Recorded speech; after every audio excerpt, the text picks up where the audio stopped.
सारे बच्चों को एक बार फिर से स्वागत है अपने चैनल लुसेंट नॉलेज पॉइंट में। और अभी बिहार बोर्ड से संबंधित कुछ ऑब्जेक्टिव्स लेकर के आए हैं जो हिंदी से है। और ये पार्ट जो है वो हमारा तीसरा पार्ट है ना। हिंदी गोधूली जो है उसका तीसरा पार्ट है। तीसरा पार्ट क्या है कि भारत से हम क्या सीखें। तीसरा पार्ट क्या है कि भारत से हम क्या सीखें। इसका जो लेखक है वो मैक्स मुलर जी हैं। देखिए, सबसे पहले अगर आपसे पूछा जाएगा कि ये जो चैप्टर है भारत से हम क्या सीखें, है ना, तो भारत से हम क्या सीखें, इसका राइटर कौन है, लेखक कौन है या रचयिता कौन है, तो कौन हो जाएगा इसका आंसर, मैक्स मुलर साहब जी हो जाएंगे। कौन हो जाएंगे, मैक्स मुलर। याद रखिएगा, यानी भारत से हम क्या सीखें, इसके लेखक कौन है, मैक्स मुलर जी।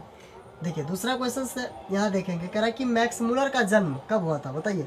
मैक्स मुलर का जन्म कब हुआ था, 6 दिसंबर 1823 ईस्वी को। याद रखिएगा कि पूछा जाएगा कि मैक्स मुलर साहब का जन्म कब हुआ था, तो 6 दिसंबर 1823 ईस्वी को। नेक्स्ट क्वेश्चन कि मैक्स मुलर के पिताजी का क्या नाम था। मैक्स मुलर साहब जो थे उनके पिताजी का क्या नाम था, तो विलहेल्म्स मुलर। क्या नाम था, विलहेल्म्स मुलर। याद रखिएगा कि पूछा जाएगा कि मैक्स मुलर के पिताजी का क्या नाम था, तो विलहेल्म्स मुलर।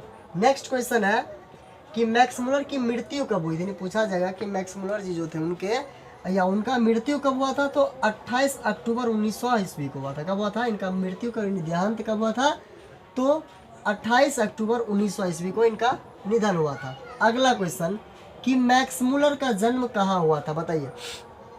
ये मैक्स मुलर साहब का जन्म कहाँ हुआ था, तो बताएंगे कि मैक्स मुलर साहब का जन्म डेसाउ नामक जगह जर्मनी में है। कहाँ पे है, डेसाउ नामक जगह जो है वो जर्मनी में है, वहीं इनका जन्म हुआ था। अगला क्वेश्चन है कि मैक्स मुलर को वेदांतियों का वेदांती किसने कहा था। याद रखिएगा, पूछा जाएगा कि मैक्स मुलर साहब को वेदांती का वेदांती किसने कहा था, वेदांतियों का वेदांती किसने कहा था, तो स्वामी विवेकानंद ने। किसने कहा था, तो स्वामी विवेकानंद ने। अगला क्वेश्चन कि वारेन हेस्टिंग्स था, बताइए वारेन हेस्टिंग्स था, क्या था वारेन हेस्टिंग्स, तो वो भारत का जनरल गवर्नर था। यानी क्या था, भारत का गवर्नर जनरल। याद रखिएगा।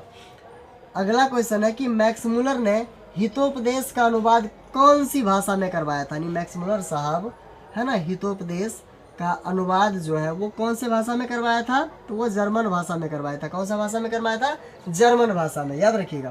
कह रहा कि दारिस नामक सोने के सिक्के से भरा घड़ा, यानी दारिस नामक जो सोने का सिक्का था उससे भरा हुआ जो घड़ा था वो मिला था, वो किसको मिला था, तो वारेन हेस्टिंग्स को मिला था। किसको मिला था, वारेन हेस्टिंग्स को मिला था। याद रखिएगा। अगला क्वेश्चन है कि मैक्स मुलर ने सर्वविध संपदा और प्राकृतिक सौंदर्य से परिपूर्ण देश किसे मानते हैं। यानी कहा गया है कि मैक्स मुलर ने, है ना, सब कुछ से भरा पूरा देश, है ना, सर्वविध संपदा से भरा पूरा देश किसको कहा गया, ये किसे मानते हैं, तो वो अपने देश यानी भारत को मानते हैं। अपना जो देश है भारत वो सब कुछ से भरा पूरा देश है। याद रखिएगा।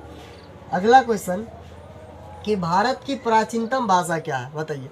भारत का जो प्राचीन यानी पुराना भाषा है ना, भारत का सबसे पुराना भाषा कौन सा है, संस्कृत। याद रखिएगा, भारत की प्राचीनतम भाषा क्या है, संस्कृत। अगला क्वेश्चन कह रहा है कि मुंडा किस देश की जनजाति है ना। मुंडा एक जाति है, जनजाति है जो क्या कह सकते हैं, वनमानुष है, वन में रहने वाले हैं, आदिवासी समुदाय के हैं, है ना। वो कहाँ के हैं, तो भारत के। यानी कहा जा सकता है कि मुंडा किस देश की जनजाति है, तो भारत की। याद रखिएगा। अगला है कि विश्व में कौन ऐसा देश है जिसे मैक्स मुलर ने सर्वविध संपदा से परिपूर्ण देश कहा। जस्ट ये रिपीटेड क्वेश्चन है, अभी जस्ट इस क्वेश्चन के आंसर बताए थे कि विश्व में सबसे भरा पूरा देश यानी सर्वविध संपदा, यानी हर एक संपदा से, सभी संपदा से क्या है, भरा पूरा देश हमारा है। कौन सा, भारत। याद रखिएगा।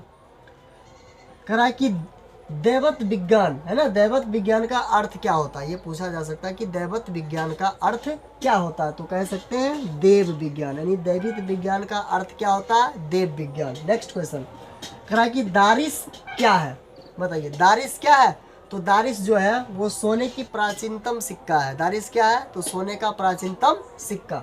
चलिए, वेरी गुड। अगला क्वेश्चन देखेंगे कि सर विलियम्स जॉनसन ने भारत की यात्रा कब की थी। पूछा जा सकता है कि सर विलियम्स जॉनसन ने वो भारत आए थे, नहीं, भारत का यात्रा कब किया था, तो 1783 ईस्वी में। कब किया था, तो 1783 ईस्वी में। चलिए, इसका अंतिम प्रश्न देखेंगे कि प्लेटो का संबंध किस देश से है, बताइए। प्लेटो का संबंध किस देश से है, तो यूनान से।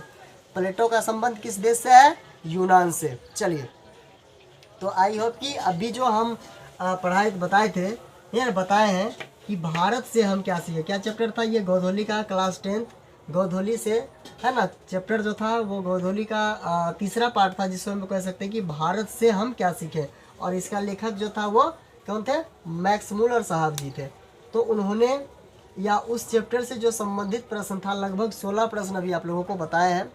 तो आपसे यही उम्मीद करना चाहेंगे या करते हैं कि इस वीडियोज़ को अच्छा से देखें और अच्छा से याद कर लें, ताकि बिहार बोर्ड में आप लोगों को आसानी से इस सारे क्वेश्चनों को बना सकते हैं और अच्छा अंक ला सकते हैं।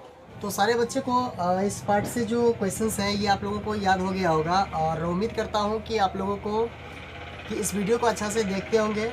अगर इस वीडियो को अगर देखते होंगे, अगर अच्छा लगता होगा तो प्लीज़ हमारे चैनल को लाइक करें, सब्सक्राइब करें और इस वीडियो को अपने फ्रेंड में आगे शेयर करें।